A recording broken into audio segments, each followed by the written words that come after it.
நாங்கள் கிட்டத்தட்ட ஒரு 2 வருஷமாக மிஷின் அப்படி போட்டு வச்சுட்டோம் தம்பி. நிறையா பேரை கூப்பிட்டு பார்த்தோம். டோட்டல் ட்ரம் செட்டையே மாற்றணும்னு சொல்லிட்டாங்க. வைப்ரேஷன் ஆனதோட யூஸ் பண்ணோம். அதனால் எங்களுக்கு டப்பு வந்து உடஞ்சிருச்சுன்னு சொல்லி கூப்பிட்டுருந்தாங்க. மேலே கம்பி உட்கார இடத்துல வந்து பார்த்தீங்கன்னா ஃபுல்லாக அது கட் ஆகிடுச்சு. ஸோ அதுக்கு கீழேயே அடிஷ்னலாக நம்ம வந்து இன்னொரு ஹோல் போட்டு அந்த ஸ்ப்ரிங்கை வந்து நம்ம மாட்டியாச்சு. 2 சைடுமே வந்து அது உடஞ்சிருந்துச்சு. ஸோ 2 சைடுமே ஹோல் போட்டு அந்த ஸ்ப்ரிங்கை மாட்டி அசம்பிள் பண்ணிட்டோம்.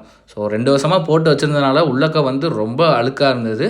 ஸோ அந்த டஸ்ட்டை ஃபுல்லாமே ரிமூவ் பண்ணி விட்டு ஸ்ப்ரே பெயிண்டிங்கும் பண்ணியிருந்தோம். ஸ்ப்ரே பெயிண்டிங் பண்ணதுக்கப்புறம் செக் பண்ணோம். உள்ளக்க ரொம்ப பர்ஃபெக்டாக சூப்பராக இருந்தது. சாக்கப்சர் வேலை மாற்றிட்டு உள்ளக்க க்ளீன் பண்ணிவிட்டு தண்ணி விழுகிற ட்ரேலாம் வந்து பார்த்திங்கன்னா ரொம்ப அழுக்காக இருந்தது. ஸோ அந்த பார்ட்டை ஃபுல்லாகவே கம்ப்ளீட்டாக ஆசிட் வாஷ் போட்டு க்ளீன் பண்ணி மிஷினை அசம்பிள் பண்ணிட்டோம்.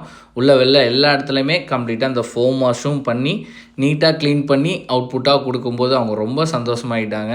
2 வருஷமாக உசுரே இல்லாத ஒரு மிஷினுக்கு உயிர் கொடுத்ததுக்கு ரொம்ப நன்றி அப்படின்னு சொல்லியிருந்தாங்க. இதே மாதிரி ஒரு பெஸ்ட்டான சர்வீஸ் உங்களுக்கு நீடாக இருந்துச்சுன்னா ஸ்க்ரீனில் தர அந்த நம்பருக்கு கனெக்ட் பண்ணுங்கள்.